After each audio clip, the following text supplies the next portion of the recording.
निशुम्भ शुम्भ गर्जनी प्रचण्ड मुण्ड खण्डिनी वने रणे प्रकाशिनी भजामि विन्ध्यवासिनी।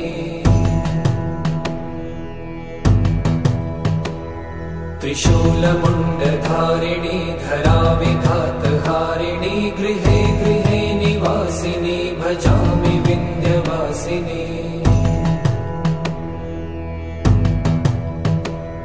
दरिद्र दुःखहारिणी सदा विभूतिकारिणी वियोग शोकहारिणी भजामि विन्ध्यवासिनी।